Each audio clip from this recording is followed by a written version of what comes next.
దత్తాత్రేయ నమ. జయ గురు దత్తాత్రేయ నమ. ఈ వీడియోలో మనం 2025వ సంవత్సరంలో ఏ రాశుల వారికి ప్రభుత్వ ఉద్యోగం అనుకూలంగా ఉంటుంది, అలాగే ప్రభుత్వ ఉద్యోగం కాకుండా వారు చేసే ప్రయత్నాన్ని బట్టి ఒక పెద్ద జాతీయ అంతర్జాతీయ స్థాయిలో ఉన్నటువంటి సంస్థల్లో ఉద్యోగంలో ప్రవేశించడానికి కానీ ఉద్యోగంలో మార్పు కొరకు చేసే ప్రయత్నాలకి ఈ 2025వ సంవత్సరం మన మే నెల నుంచి ముఖ్యమైనటువంటి గ్రహాల మార్పు కారణంగా ఏ రాశి వారికి ఏ ఏ ఫీల్డ్, ఏ ఏ పరిశ్రమలు, ఏ ఏ సంస్థల్లో అనుకూలత ఉంటుంది, అలాగే వారు ఉద్యోగం చేసుకుంటేనే మంచిదా, లేదంటే వ్యాపారంలోకి మారితే ఇంకా ఇంప్రూవ్మెంట్ సాధించవచ్చా, మరి కొందరైతే 2 రకాలుగా చేసుకుంటే ఏ విధంగా ఉంటుంది అన్న విషయానికి ముఖ్యంగా ఎవరికైనా జీవితంలో వారి జీవితంలో పైకి రావాలంటే ఒకటి వారు ప్రయత్నం ఉండాలి, అలాగే వారికి తగు విధమైన అర్హత, వారికి ఏ స్థాయిలో ఆ స్థాయిని బట్టి మనం చేసుకుంటే ఆ ప్రయత్నం ముందుకెళ్తుంది తప్ప మన స్థాయిని మించి చేసే ప్రయత్నాలు కూడా చాలా వరకు అత్యాశకు వెళ్ళినట్టు అవుతుంటాయి. కాబట్టి దానివల్ల కూడా ఉపయోగం ఉండదు.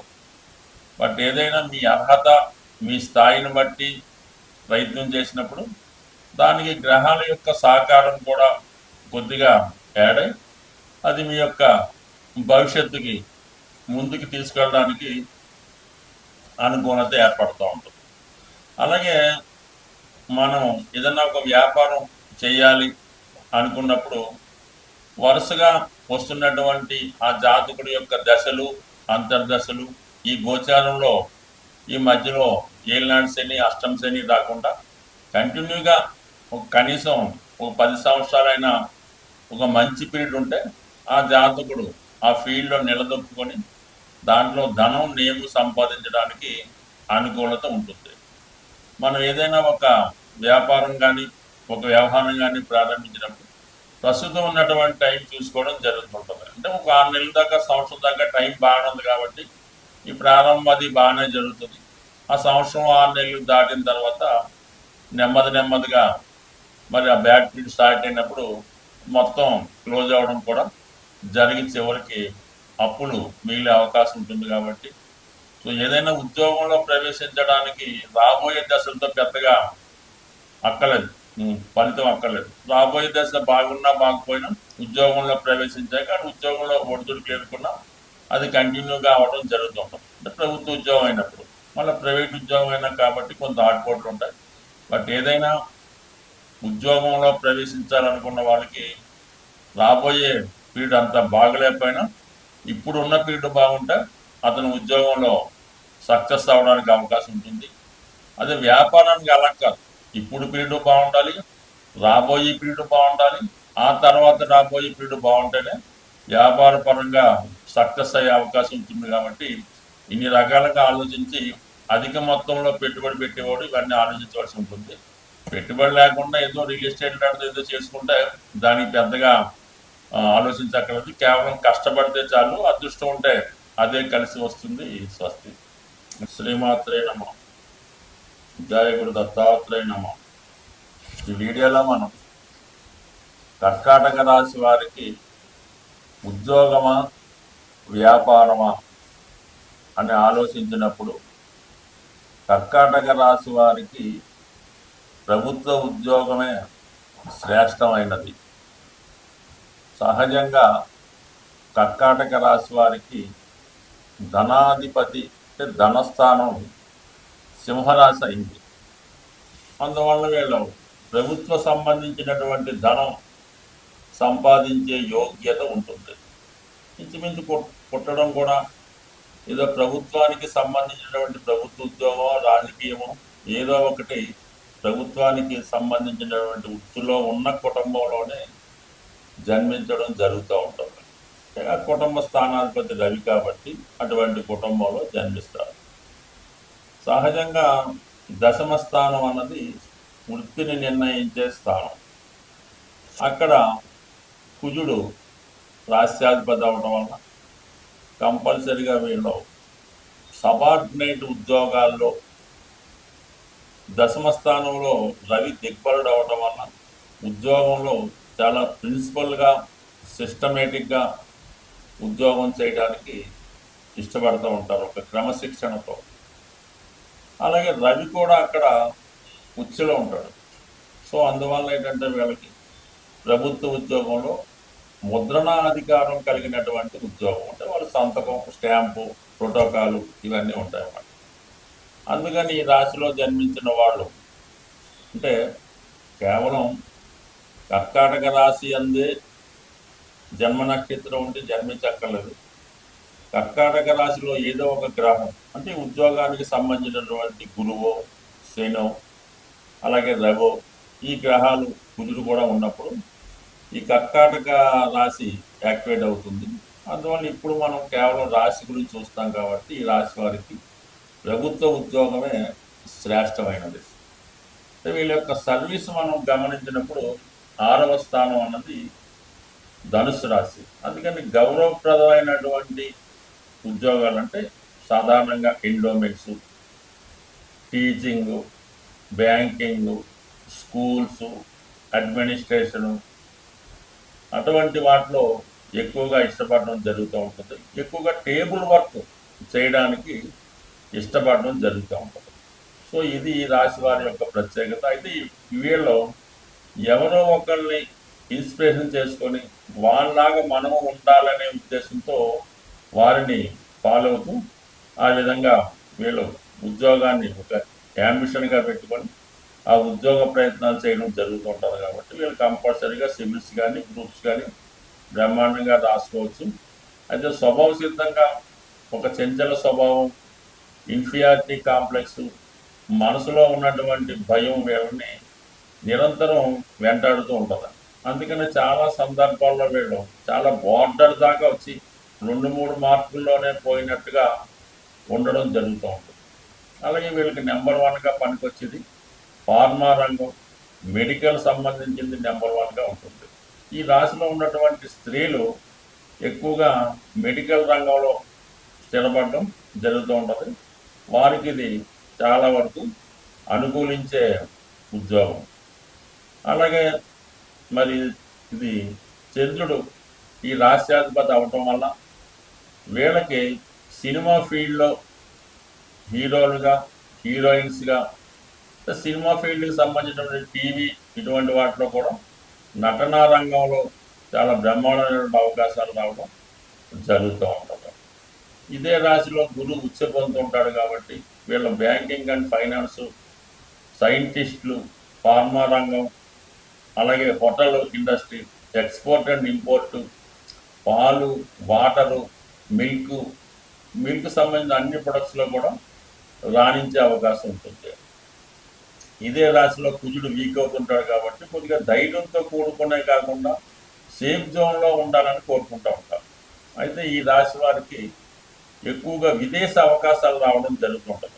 ఎస్పెషల్లీ ఈ కర్కాటక రాశిలో ఎవరైతే పుష్యమి నక్షత్రంలో పుడతారో వాళ్ళు, అంటే పుష్యం అంటే శని, చంద్రుడు కాబట్టి వీళ్ళకి ట్రాన్స్ఫర్లతో కూడుకున్నటువంటి ఉద్యోగం కానీ, దూర ప్రాంతంలో విదేశంలో ఉన్నటువంటి ఉద్యోగం కానీ దొరుకుతూ ఉంటుంది. వీళ్ళు ఎప్పుడు మదర్కి, సొంత ఇంటికి దగ్గరగా ఉండాలని కోరుకుంటారు. అలా కోరుకున్న వాళ్ళు పెద్దగా అభివృద్ధిలోకి రాలేకపోతుంటారు.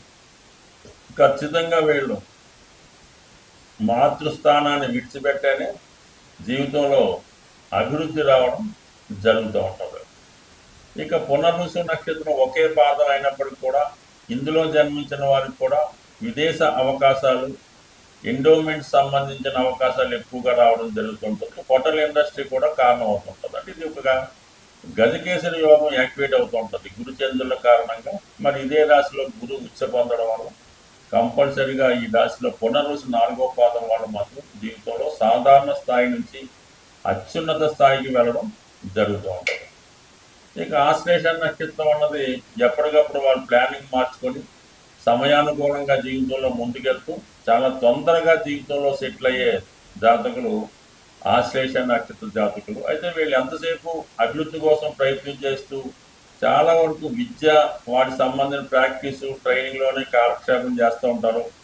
అందువల్ల వీళ్ళు వృత్తి చేసే సమయం తక్కువగా ఉంటుంది, చదువుకునే సమయం చాలా ఎక్కువగా ఉంటుంది. సో ఏదైనా మంచి రీసెర్చ్ స్కాలర్గా ఉపయోగపడేవాళ్ళు ఎక్కువగా ఈ ఆశ్లేష నక్షత్ర జాతకులు విద్య నిమిత్తమే చదువు కొరకు విదేశం వెళ్ళి అక్కడ స్థిరపడడం కూడా జరుగుతూ ఉంటుంది. బట్ ఏదైనా కర్కాటక రాశి సహజ చతుర్థ స్థానం కాబట్టి ఏమాత్రం ఈ రాశి ఎఫెక్ట్ అయినా 100% వాళ్ళు సొంత ప్రాంతంలో కాకుండా దూర ప్రాంతంలో సెటిల్ అవ్వడం జరుగుతుంటుంది.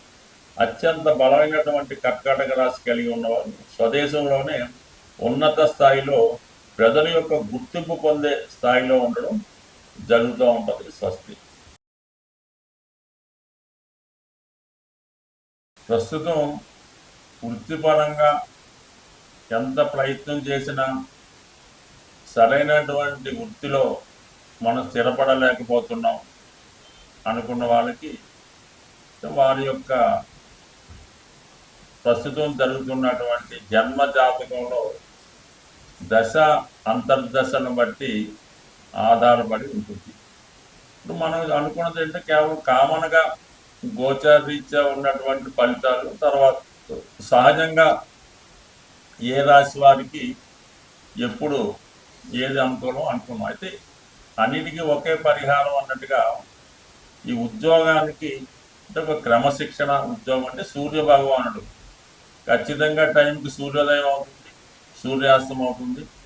ఎంత వర్షం వచ్చినా ఏది వచ్చినా సూర్య భగవానుడు ఆ టైం టు టైం తన పని చేసుకుంటూ వెళ్తూ ఉంటాడు. అలాగే ఏదైనా వృత్తిలో స్థిరపడాలనుకున్న వాళ్ళకి ఒక క్రమశిక్షణగా ఒక ఉదయం వేకువజామునే లెగ్స్ ఉండడం, అలాగే సాయంకాలం సమయంలో నిద్ర, ఇవన్నీ ఒక టైంలో పంచుమాటుగా చేయాలి.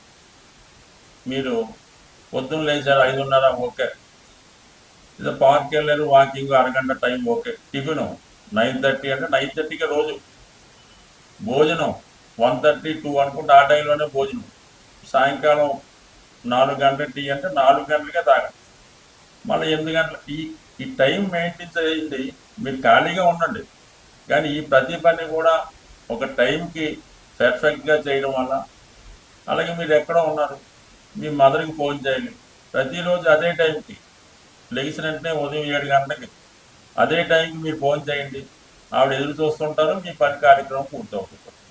ఈ విధంగా ఒక టైం ప్రకారం సిస్టమేటిక్గా మీరు నిరుద్యోగిగా ఉన్నా ఉద్యోగం ఉన్నా ఈ టైం సెన్స్ పాటించడం వల్ల కంపల్సరీగా మీ యొక్క వృత్తి వ్యాపారాలు ఇంప్రూవ్మెంట్ అవుతూ ఉంటాయి. మీరు ఒక షాప్ పెట్టుకుని ఒక కాలనీలో ఉన్నారు, ఒక్క మనిషి రానివ్వండి రానివ్వకండి, టైం మెయింటైన్ చేయండి. ఉదయం 6 గంటలకి షాప్ ఓపెన్ చేయమని బోర్డు రాయండి, 6 గంటల నుంచి సాయంకాలం 6 గంటల దాకా ఉంటుంది. ఎంత ఇబ్బంది వచ్చినా ₹1 అమ్మకపోయినా ఉదయం 6 నుంచి సాయంకాలం దాకా ఓపెన్ అయి ఉంటే నెమ్మదిగా మీ కస్టమర్స్ పెరుగుతారు, సమయంగా ఆ టైంకి వచ్చి తీసుకెళ్ళడం కూడా జరుగుతూ ఉంటుంది. అదే ఒకరోజు 10 గంటలకి, ఒకరోజు సాయంకాలం 4 గంటలకు క్లోజ్ చేయడం, ఈ వర్షం వచ్చిందని సెలవు ఇవ్వడం, ఈ విధంగా చేయడం వల్ల మీ కస్టమర్ మీ దగ్గర రాడు, ఎక్కడో అక్కడ బయట నుంచి కొనుక్కొని మీరు ఉంటారో తెలియదు కాబట్టి వాడు ముందు ఏర్పాటుతోనే రావడం జరుగుతూ ఉంటుంది. కాబట్టి వ్యాపారం అయినా ఉద్యోగం అయినా క్రమశిక్షణ టైం మెయింటైన్ చేయండి. ఇదే దైవారాధన లాంటి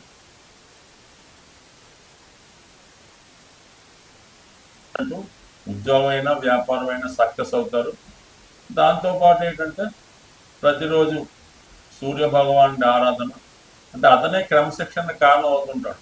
ధనాన్ని ఇచ్చేది కూడా సూర్య భగవానుడే కాబట్టి ఈ విధంగా మీరు సూర్య భగవాన్ని పూజించుకోవడం, ఆదివారం నియమంగా ఉండడం చేయడం వల్ల కంపల్సరీగా మీరు ఏ వృత్తిలో ఉన్నా రాణిస్తారు. అయితే కొద్దిపాటి మాన్యువల్ రెమెడీ అనుకోండి, మామూలుగా ఈ జంతువులకి, అది ఆవు కావచ్చు, గుర్రాన్ని కావచ్చు, పిల్లి కావచ్చు, చెరువులో చేపలు కావచ్చు, ఈ మూగ జీవులకి ఆహారాన్ని అందించడం కూడా మీకు చాలా వరకు ఈ వృత్తిలో అభివృద్ధికి సహకరించే అవకాశం ఉంటుంది.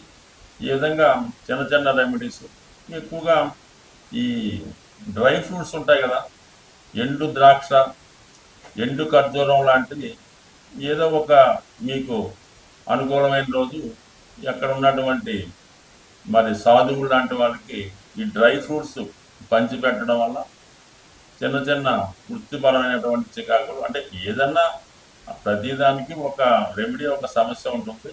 అయితే మనం ఆ ప్రయత్నం చేస్తూ ఈ పరిహారాలను కూడా చేసుకోవడం వల్ల మరి భగవంతుని యొక్క అనుగ్రహంతో ఉపాధిలో స్థిరత్వం వచ్చే అవకాశం ఉంటుంది. స్వస్తి.